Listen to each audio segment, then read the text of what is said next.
If you dare to explore the darkest mysteries, subscribe now to Whispers in the Dark. Activate notifications and be prepared to hear whispers that may haunt you even in the silence of the night. Real stories, mysterious events, and spine-chilling tales. But beware, fear will always be your companion here. Click the subscribe button before it's too late. The lone tent and the shadowy figure. I'll never forget that night near the swamp. My buddy Matt and I had decided to go camping by this secluded pond in the middle of nowhere. An idea that felt great in the moment but now makes my skin crawl every time I think about it.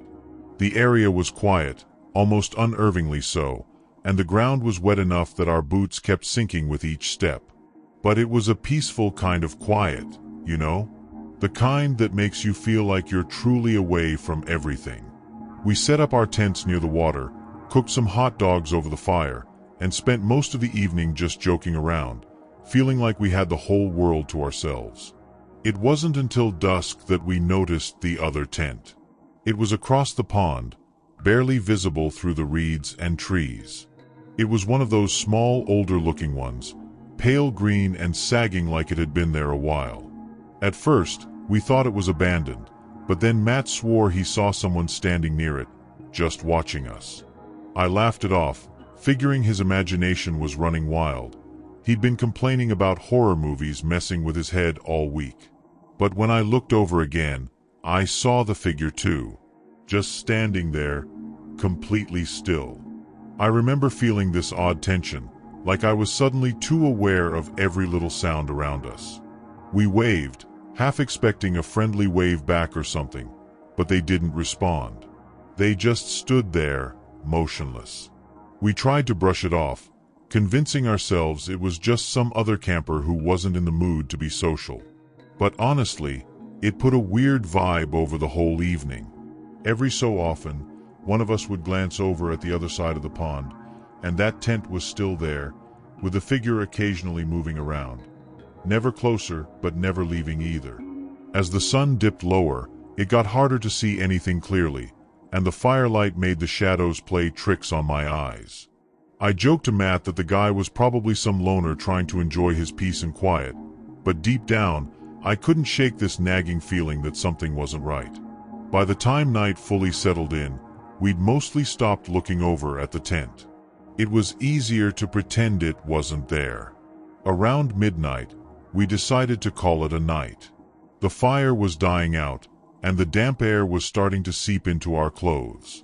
Just as I was zipping up my tent, though, I heard this distinct crunching sound. Footsteps. Slow, deliberate, and definitely coming closer. My stomach dropped as I froze, listening. "Matt," I whispered, barely able to get the word out. "Yeah, I hear it," he muttered back from his tent, his voice shaking. Neither of us moved or made another sound. It wasn't the sound of an animal. This was heavier, unmistakably human. The footsteps stopped just outside our campsite, and the air felt like it was pressing down on us. I couldn't see anything through the thin mesh of my tent, but I could feel someone, or something, standing there. Matt must have been just as paralyzed as I was because he didn't say a word, and I could hear his shaky breathing over the night's silence. Then came the sound of something brushing against the fabric of my tent. Not a swipe or a quick motion, but slow and deliberate, like someone was dragging their hand down it. My heart was pounding so hard it hurt. "Hey, who's there?" I finally shouted, trying to sound braver than I felt. The brushing stopped instantly, but no one answered. A few seconds passed, then I heard soft footsteps, retreating the same way they'd come. When I finally worked up the courage to unzip the tent and peek out, I saw nothing but the faint outline of the trees and the moonlit pond. No sign of the figure, no movement, nothing. I whispered to Matt to check his side, and he poked his head out too, but neither of us could see anyone. My skin was crawling, and every nerve in my body screamed for me to pack up and leave. But it was pitch black, and the swampy terrain made it impossible to safely navigate back to the car at night. We decided to stay put, though I don't think either of us actually slept. Every little noise outside, the wind rustling the reeds, the frogs croaking, felt amplified, like it was warning us of something just out of sight. The worst part came around 3 a.m. I was lying there, staring at the ceiling of my tent, trying to convince myself that whatever happened earlier was just some weirdo passing through, when I heard Matt whisper, "He's back." My heart sank. Slowly, I turned my head toward the sound, and I could see Matt's silhouette through the fabric of his tent. He was sitting upright, staring out toward the pond. "What do you mean?" I whispered back, my throat dry as sandpaper. "I see him across the water," he said, his voice trembling. Against every instinct in my body, I peeked out again. Sure enough, there he was, the same figure standing near the edge of the pond, this time closer to our side. The moonlight made it easier to make out some details. He was tall, dressed in dark clothing, and something about the way he stood made my skin crawl. He wasn't just standing still anymore, he was facing us directly. I can't explain it, but the way he stood there felt wrong. Like he wasn't just looking at us, but studying us, deciding something. Then, just like before, he didn't move or respond when we whispered at each other about what to do. Matt suggested we make a run for the car, but the figure was too close to the path we'd have to take to get there. We were trapped. Every minute that passed felt like an eternity. Eventually, we decided to turn off the flashlights and sit in total darkness, hoping whoever this was would lose interest. For a while, it seemed like it worked. The figure disappeared again, fading into the trees. But the relief didn't last long, because the next time we heard footsteps, they weren't coming from the pond. They were behind our tents. The footsteps were heavier this time, slow but purposeful, circling our tents. My whole body felt frozen. I couldn't even bring myself to breathe too loudly. Matt hissed my name from his tent, barely audible, but I couldn't respond. I was too focused on the sound of those deliberate steps. They stopped just outside my tent again. I could feel the presence there, like whoever it was standing so close they could have reached out and touched the fabric. Then came the sound of something metallic tapping lightly against my tent pole. Tap, tap, tap. My mind raced, trying to make sense of it. A stick? A knife? My imagination spiraled into panic, but I couldn't move or make a sound. Then, just as suddenly as it started, the tapping stopped. What followed was silence, thick and suffocating. Matt and I didn't dare speak or move for what felt like hours. I kept thinking I'd hear more footsteps, or maybe the sound of the figure trying to unzip one of our tents, but nothing happened. Eventually, the swamp came alive with its usual noises. Frogs, crickets, the occasional splash from the water, but even that felt eerie after what we'd just heard. When the first light of dawn finally broke, we didn't waste a second. We packed up everything as quickly as we could, neither of us saying much, just constantly glancing around to make sure no one was watching. When we made it back to the car, I don't think I've ever felt such relief. After we got home, we couldn't shake how strange the whole thing had been. Who was that person? Why were they watching us? And why did they come so close? A few days later, Matt insisted we report the encounter to the local police, just in case. We didn't have much to tell them, no license plates, no solid descriptions, just a vague recounting of the events and how unsettling it all felt. The officer taking our report looked skeptical at first, probably thinking we were just two paranoid campers. But then, when Matt mentioned the tent across the pond, the officer's face changed. He asked us to describe it in detail. When we told him about its faded green color and sagging structure, he leaned back in his chair and let out a long sigh. He explained that about 2 weeks earlier, a tent matching that description had been found abandoned near the same area. It belonged to a man who'd been reported missing by his family. They'd searched the woods and the surrounding areas but found no sign of him. The officer told us that if we saw anything else unusual, we should contact them immediately. Matt and I left the station in silence, but my mind was racing. Who, or what, had we seen that night? Was it the missing man, or someone who'd had something to do with his disappearance?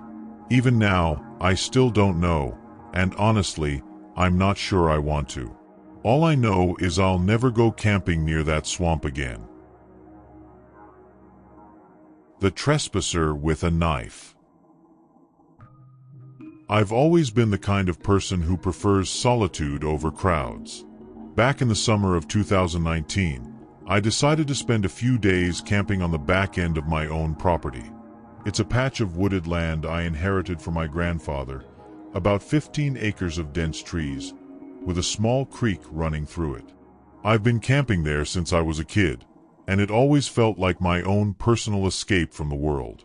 That week, I'd taken a break from work, packed my gear, and hiked to a spot near the creek that was completely hidden from view. It was peaceful, just me, the sound of running water, and the hum of cicadas. At least, that's how it started. The first time I saw him was late in the afternoon, just before sunset. I was sitting by the creek, fishing line in the water, when I noticed movement out of the corner of my eye. At first, I thought it was a deer, but when I turned, I saw a man walking through the trees about 50 yards away. He wasn't dressed like a hiker, no backpack, no gear, just jeans and a dark hoodie. He was moving slowly, like he was trying to stay quiet, and every so often, he'd stop and look around. My property is fenced, with clear no trespassing signs, so I stood up and called out, "Hey, you're on private land." He didn't respond. Instead, he turned his head sharply toward me, and even from that distance, I could see his eyes, cold and piercing, like he was sizing me up. Then he just walked off, disappearing into the trees without a word. After he vanished, I stood there for a while, feeling the quiet settle back in around me. It wasn't like I hadn't seen trespassers before. It happens when you own a stretch of land. Usually, it's a lost hiker or some teenager trying to explore. But this guy, something about the way he moved, the way he looked at me, felt off. Still, I told myself I was overthinking it. Maybe he was just shy or embarrassed about being caught. I packed up my fishing gear and headed back to my campsite, trying to shake the strange unease that had crept in. By the time I had a fire going and dinner cooking, I almost managed to convince myself it was nothing. Almost. That night, I couldn't sleep. The forest, which normally felt like a comforting blanket of sound, seemed unnervingly still. I kept hearing little noises, twigs snapping, leaves rustling, but every time I peeked out of the tent, my flashlight revealed nothing but empty woods. Around midnight, I finally managed to doze off, only to be jolted awake by a loud, grating sound. At first, I thought it was the wind tearing at the nylon, but then I realized someone was slashing my tent. I froze, my breath caught in my chest, as a long, jagged tear opened up just inches from my face. Through the gap, I saw them. Those same cold, piercing eyes staring straight at me, wide and unblinking, like they were daring me to move. For a second, I couldn't move. It felt like my body was stuck in some kind of survival limbo, half ready to fight, half ready to flee. The only thing I could hear was my heartbeat pounding in my ears. Then, the knife jabbed through the fabric again, just above my shoulder, and instinct took over. I grabbed my phone and bolted, tearing through the other side of the tent. I didn't stop to grab anything else. No shoes, no flashlight. Just ran as fast as I could toward the trail that led back to my house. The ground was uneven, and branches scratched at my legs and arms, but I didn't dare look back. I could feel him behind me, though. Not footsteps exactly, but that prickling sensation, like being watched with a predator's focus. When I finally broke through the tree line and into the clearing where my house stood, I felt a wave of relief, brief but powerful. I stumbled up the porch steps, slammed the door behind me, and locked it, my hands shaking so badly I could barely turn the key. My dog, Max, was barking like crazy, his paws scratching at the door to the backyard, where the woods loomed dark and endless. I grabbed my phone and dialed 911, my voice trembling as I tried to explain what had happened. "There's someone on my property," I kept saying, pacing the living room. "He had a knife, he slashed my tent. Please, send someone fast." As I waited for the cops to show up, I peeked through the blinds, scanning the yard for any sign of movement. That's when I saw him again, standing just at the edge of the woods, barely visible in the shadows, but unmistakably there. I don't know how long I stood there, staring at him through the window. He didn't move, didn't flinch, just stood at the tree line, watching. The moonlight caught the edge of his hoodie, but his face stayed mostly in shadow, except for those eyes. They were fixed on me like he could see straight through the glass, through the house, and into my very thoughts.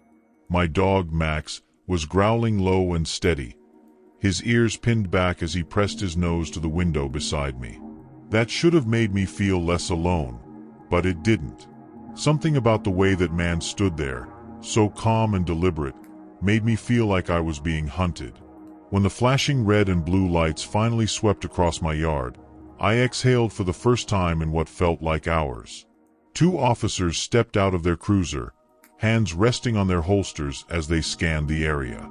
I practically threw the door open, trying to explain everything at once, about the man, the knife, the tent, but they stopped me mid-sentence. "Slow down," one of them said. "Where is he now?" I pointed to the woods where I'd last seen him, but of course he was gone. The officers split up to search the perimeter while I stayed on the porch with Max, clutching his collar like it was the only thing keeping me grounded. When they came back, they hadn't found anything. No footprints, no sign of forced entry near the tent, nothing. "Are you sure he was real?" one of them asked, his tone cautious, like he didn't want to offend me. I wanted to yell, but I just nodded. I knew what I'd seen. After the police left, I was too rattled to sleep. They told me they'd patrol the area through the night, but their reassurances felt hollow. I kept thinking about the way he stood there, unshaken, deliberate, like he wasn't worried about getting caught. Whoever he was, he didn't seem afraid of the police or me. I triple-checked every lock in the house, pulled the curtains tight, and even dragged a chair under the doorknob of the back door. Max stayed glued to my side, pacing restlessly, his ears twitching at every little sound. Around 3 a.m., just when I was starting to convince myself it was over, Max's growl turned into a low bark. I grabbed a flashlight and peeked through the blinds, my stomach sinking immediately. There he was again, closer this time, standing at the edge of my yard. His posture was the same, completely still, except for his head tilted slightly upward, like he knew I was watching him. I didn't dare open the window or turn on a light. I just crouched there, barely breathing, as his figure became sharper under the pale moonlight. His hoodie hung loose, and in his hand, he held something long and shiny. I couldn't make it out fully, but I knew. It was the knife. My hands shook as I dialed 911 again, whispering to the dispatcher that he was back. "Stay inside," she said firmly. "Officers are on their way." Waiting for the police felt like an eternity. I stayed crouched by the window, my heart hammering against my ribs, watching as he slowly stepped further into the yard. He didn't rush or try to hide, just walked with that same eerie calm, like he knew he had all the time in the world. Max was barking furiously now, straining against my grip on his collar. I was terrified he'd lunge at the door and somehow draw the guy closer. But then, just as the sound of sirens began to cut through the night, the man stopped. He turned his head slightly, like he was listening, then stepped backward into the shadows, disappearing into the tree line without a sound. When the police arrived, it was déjà vu all over again. I told them everything, pointed out the spot where he'd been standing, but once more, there was nothing to find. This time, though, they seemed to take me more seriously. Maybe it was the second call in one night, or maybe they could hear the genuine fear in my voice. One of the officers stayed with me while the others searched the woods, but even after combing the area for over an hour, they came up empty-handed. They advised me to stay inside, keep my doors locked, and call if anything else happened. Before they left, one officer said something that stuck with me. If he wanted to hurt you, he had the chance. Feels like he's trying to scare you. The officer's words haunted me long after they left. Why would someone go to such lengths just to terrify me? It felt calculated, personal even, though I couldn't think of a single person who'd want to target me like this. I spent the rest of the night sitting in the living room, Max curled up at my feet, both of us on edge. Every creak of the house and every gust of wind felt like a threat. I didn't sleep at all. As the first light of dawn crept in through the curtains, I felt a fleeting sense of relief, like maybe he wouldn't come back in daylight. But when I went outside to check on the damage, I realized how wrong I was. My tent was shredded. Slashes crisscrossed the fabric like the work of an angry animal. Worse than that, though, were the footprints.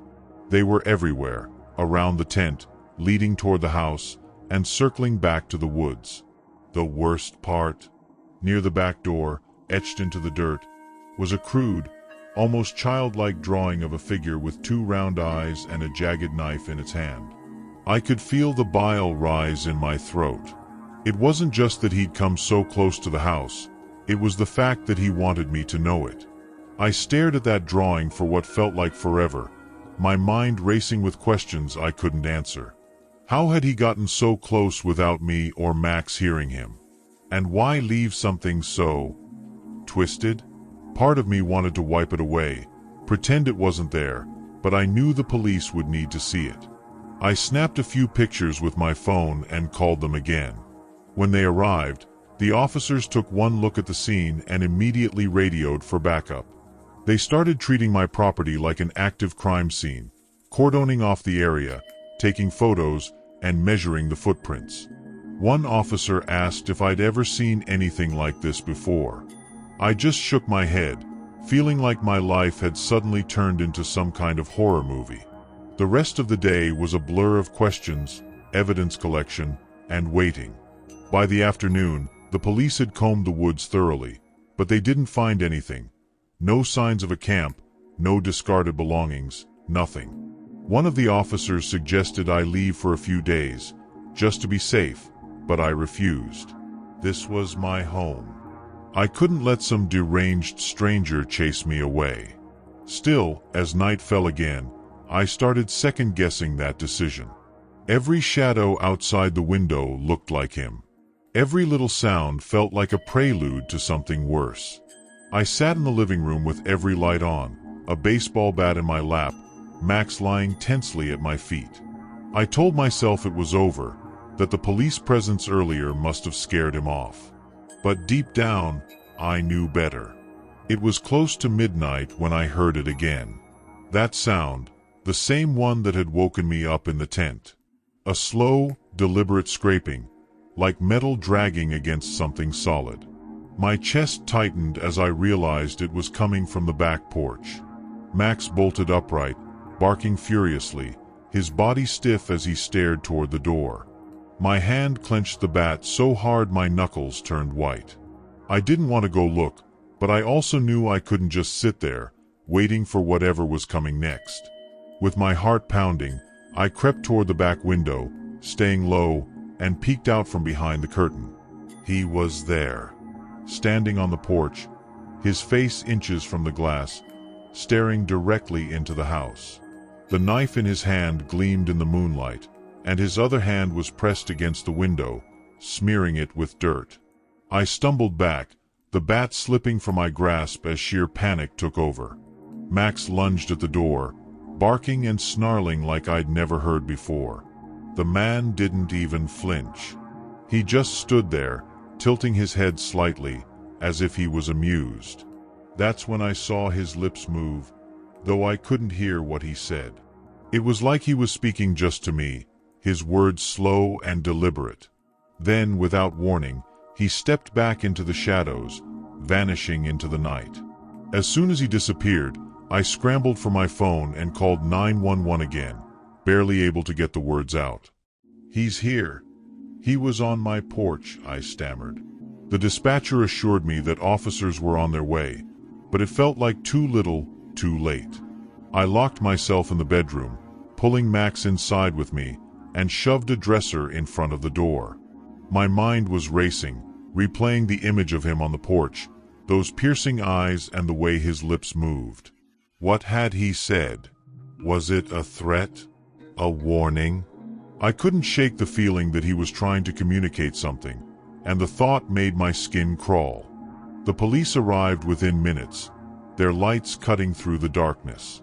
I stayed put until one of them called out for me. When I opened the door, the first thing I noticed was the look on their faces. Grim, like they were expecting the worst. I led them to the back porch, where they examined the smudged handprint and the faint impressions of muddy boots on the steps. One officer pulled me aside. "We've got a team stationed nearby tonight," he said. "We're going to keep an eye on the property, but I'd seriously recommend leaving for a few days." This time, I didn't argue. Whatever this man wanted, it was more than just scaring me. It felt like he was escalating. The next morning, I packed a bag and drove to stay with my brother in town. Max stayed glued to my side the entire time, still jumpy from the night before. Even away from the house, I couldn't shake the feeling of being watched. I kept checking my rearview mirror, half expecting to see him following me, but the roads were empty. My brother tried to reassure me, saying the police would handle it, but I could tell he didn't fully understand how terrifying the whole thing had been. I barely slept that night, even with Max curled up next to me and the doors triple locked. The following day, the police called with an update, or rather, a lack of one. They had stationed officers near my property overnight, but there had been no sign of the man. No footprints, no disturbances, nothing. "Maybe he's moved on," one of the officers suggested, but it didn't feel like closure. Something about the way he'd looked at me, the way he seemed to know exactly how to unnerve me, made me doubt he was done. Still, I decided to return home a few days later, determined not to let fear take over my life. When I pulled into my driveway, everything seemed normal. The yard was quiet, the house untouched, and for a moment, I started to believe it really was over. But as I unlocked the door and stepped inside, I froze. Sitting in the middle of my living room floor was a knife, the same one I'd seen in his hand, stabbed into the wood. Beneath it was a piece of paper, folded in half, with 2 words scrawled in large, uneven letters. "For now." My legs nearly gave out beneath me. I called the police again, but by the time they arrived, I already knew what they'd say. No fingerprints. No sign of forced entry. Just another ghostly reminder that he could come back whenever he wanted. The creepy, smiling stranger. I had always loved solo camping. There was something about the solitude, the crackling fire, and the sheer quiet of being alone in the woods that felt like a reset button on my life. That weekend, I decided to head out to a small, lesser-known campsite I'd heard about online. It wasn't far from the city, but remote enough that I figured I'd have the place to myself. By the time I arrived, it was already late afternoon, so I quickly set up my tent, gathered some firewood, and settled in. The first couple of hours were peaceful, birds chirping, the occasional rustle of leaves. But as dusk fell, I started to get the creeping feeling I wasn't alone. I shook it off as my imagination running wild, but then I heard footsteps. They weren't animal footsteps, either, too heavy, too deliberate. Out of the shadows, a man emerged. He was carrying a backpack that sagged strangely, like it was empty. His clothes were disheveled, his hair messy, but what really caught my attention was his smile.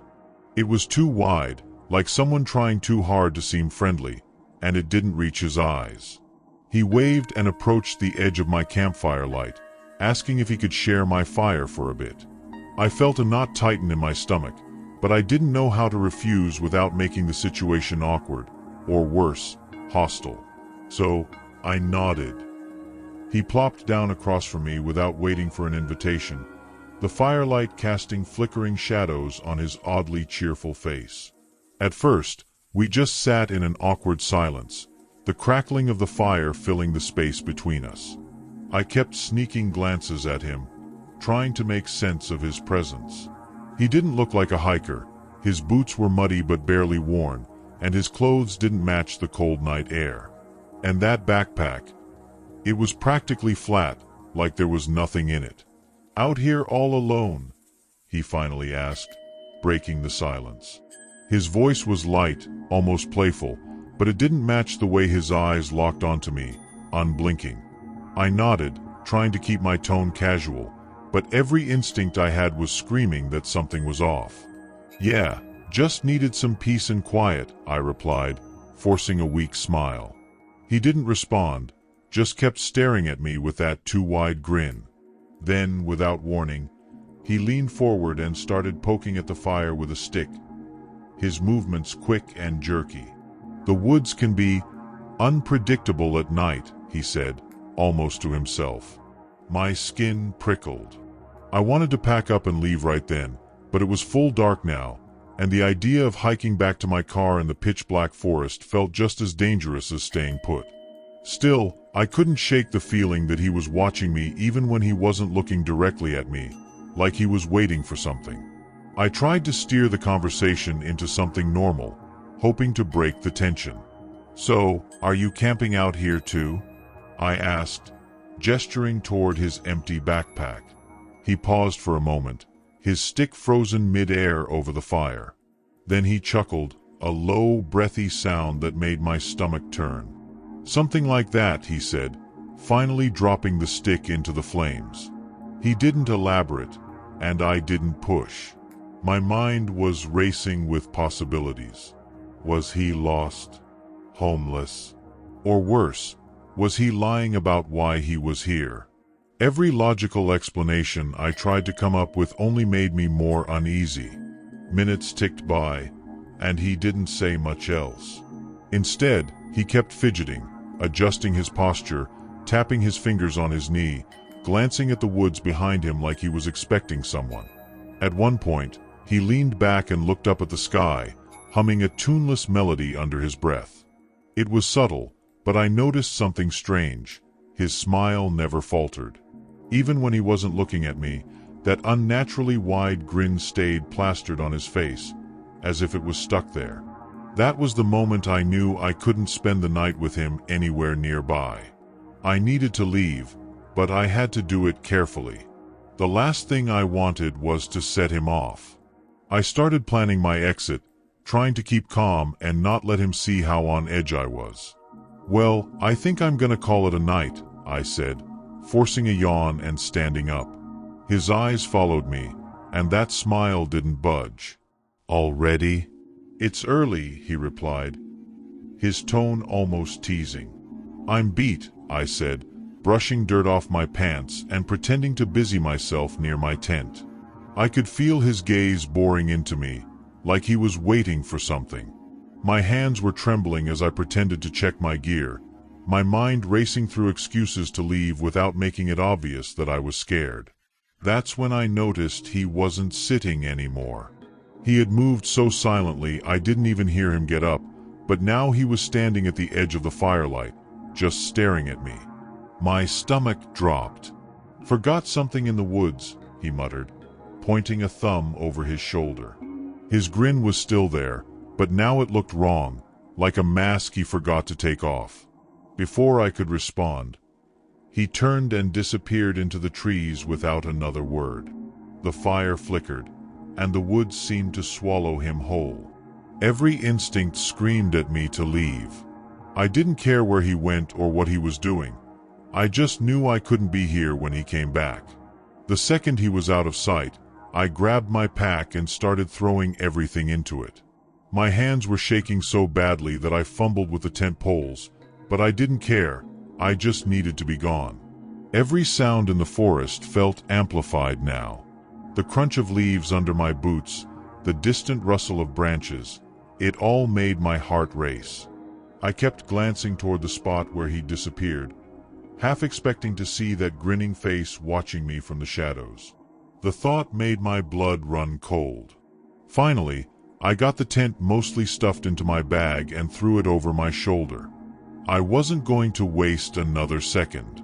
As I turned toward the trail, I froze. There, just at the edge of the firelight, was his backpack. He must have left it behind when he went into the woods. The sight of it sent a wave of panic through me. Why would he leave it? And what was inside? Part of me wanted to look, to confirm that this guy wasn't just some harmless weirdo, but my gut told me not to. I knew that whatever I might find would only make things worse. The woods were silent now. Too silent. No wind, no crickets, nothing. Just the sound of my own breath as I backed away from the fire and made for the trail as fast as I could without breaking into a full sprint. I followed the trail, my flashlight beam bouncing wildly as I moved. Every few steps, I'd glance over my shoulder, half expecting to see him lurking behind me. The deeper I got into the woods, the more oppressive the silence became. It felt like the entire forest was holding its breath. My heart was pounding so hard I could feel it in my ears, and every snap of a twig underfoot sent a jolt of adrenaline through me. I kept telling myself to stay calm, but my legs felt like they were moving on autopilot, carrying me as far from that campsite as possible. Then I heard it, a faint rustling, like something moving through the brush behind me. I stopped dead in my tracks, my flashlight trembling in my hand as I pointed it back down the trail. The beam of light cut through the darkness, but there was nothing there. No man, no animals, just the empty path. I stood frozen, straining to hear over the sound of my own breathing. And then it came again, closer this time. A low, deliberate crunch of leaves, like someone taking careful steps. I didn't wait to find out who or what it was. I bolted, my pack slamming against my back with every stride, and I didn't dare look back again. I don't think I've ever run so fast in my life. My legs burned, my lungs felt like they were going to explode, but I didn't stop. The trail seemed endless, twisting and turning through the trees, and no matter how far I went, I couldn't shake the feeling that I wasn't alone. Every so often, I'd catch what I thought was movement in the corner of my eye, a shadow flitting between the trees, just out of reach of my flashlight. My mind was racing, trying to make sense of it. Was it him? Was I imagining things? Or was it something else entirely? I didn't know, and at that point, I didn't care. I just needed to get to my car. Finally, I saw it, the faint glint of my car's headlights reflecting in the distance. Relief washed over me, but it was short-lived. Just as I broke through the tree line and into the gravel parking lot, I heard it, laughter. Low and soft, but unmistakable. It was coming from somewhere behind me. My body froze for a split second, every hair on the back of my neck standing on end. Then, without looking back, I sprinted the last few steps to my car, fumbling with the keys as my hand shook uncontrollably. The laughter didn't stop. It stayed low, steady, like whoever, or whatever, it was knew I could hear them. I finally managed to get the car door unlocked and threw myself inside, slamming it shut and locking it immediately. My hands were trembling so badly that it took me 2 tries to get the key into the ignition. As the engine roared to life, I couldn't help but glance out the window toward the trail. The laughter had stopped, but the woods felt alive, like something, or someone, was still watching. My headlights lit up the parking lot, but it didn't make me feel safer. If anything, it made the shadows around the edges seem even darker. I didn't waste another second. I threw the car into gear and sped off, gravel spraying under my tires as I tore down the dirt road. It wasn't until I was miles away, back on the main highway, that I started to let myself breathe again. My body was still tense, my heart racing as I replayed the night over and over in my head. Who was that guy? Why was he out there with no gear, no supplies, and that eerie, fixed smile. The worst part is, I'll never know what would have happened if I'd stayed. Maybe he was just some weirdo who enjoyed creeping people out, but something in my gut told me that wasn't the case. Even now, I get chills just thinking about the way he looked at me, like he knew something I didn't. I haven't been camping since, and I doubt I ever will.